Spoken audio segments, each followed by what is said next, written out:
para dewan juri yang saya hormati, serta para penonton yang saya kasihi. Singkatnya, hadirin yang saya muliakan, salam sejahtera untuk kita semua. Pertama-tama patutlah kita panjatkan syukur kepada Tuhan atas napas kehidupan yang dianugerahkan kepada kita. Pada kesempatan ini saya akan menyampaikan pidato singkat yang berjudul Terorisme Runtuh dalam Ideologi Pancasila. Hadirin yang saya muliakan, kata Pancasila sudah tidak asing lagi di telinga kita, karena dari sekolah dasar kita sering mengucapkannya pada setiap apel bendera.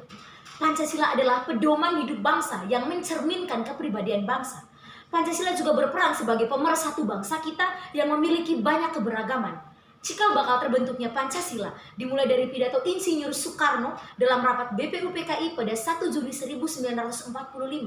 Beliau menyampaikan mengenai 5 sila Pancasila, dan setelah hari kemerdekaan, tepatnya pada 18 Agustus 1945, Pancasila pun resmi dan sah menurut hukum menjadi dasar negara Republik Indonesia.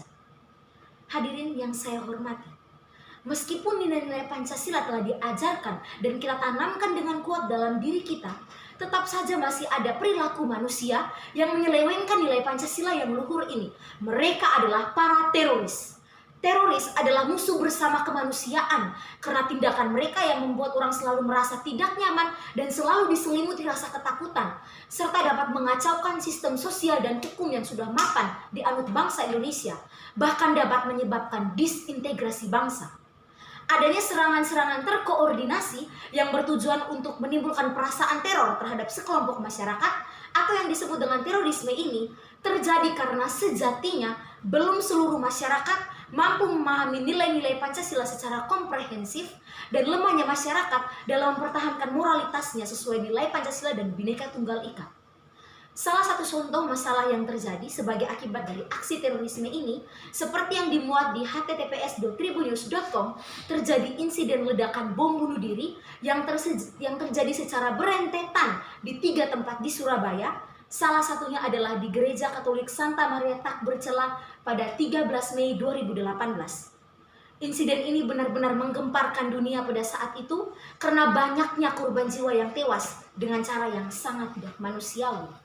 Keadaan ini menunjukkan bahwa bangsa Indonesia belum begitu totalitas dalam memberantas masalah terorisme. Permasalahan ini semakin lama dapat membawa revolusi yang buruk bagi negara. Ini sangat bertolak belakang dengan apa yang dikatakan oleh Bung Karno pada 1 Juni 1945. Dalam pidatonya dengan tegas beliau mengatakan bahwa Pancasila adalah dasar yang benar-benar bisa mempersatukan rakyat Indonesia untuk bukan saja mencetuskan revolusi, tetapi juga mengakhiri revolusi ini dengan hal yang baik. Hadirin yang saya kasihi, berdasarkan permasalahan yang saya sampaikan tadi, saya ingin menyampaikan beberapa saran. Yang pertama kepada orang tua, agar lebih tegas dan selalu mengajarkan dan menanamkan nilai Pancasila dan pendidikan karakter kepada anak sejak usia dini, sehingga kelak sekuat apapun ajaran yang masuk tidak akan dapat menggeser Pancasila dalam jiwa mereka. Yang kedua, untuk lembaga pendidikan, agar lebih ketat lagi mengontrol tingkah laku siswi dan membiasakan menerapkan nilai-nilai Pancasila dalam diri siswa. Yang ketiga, kepada pihak pemerintahan untuk melakukan penegakan hukum yang keras, tegas, dan tanpa kompromi dengan memburu dan membongkar seluruh jaringan teroris sampai ke akar-akarnya. Yang keempat, kepada kaum pelajar agar benar-benar mengimplementasikan program pemerintah mengenai literasi. Karena dengan berliterasi dapat memperluas wawasan kebangsaan. Bahkan Bung Karno dalam buku yang berjudul Bung Karno Penyambung Lidah Rakyat yang ditulis oleh Sidi Adam, di situ beliau mengatakan bahwa seluruh waktuku kuhabiskan untuk membaca. Jadi, membaca adalah salah satu cara terbaik yang dapat kita lakukan untuk membawa perubahan yang baik bagi negara ini.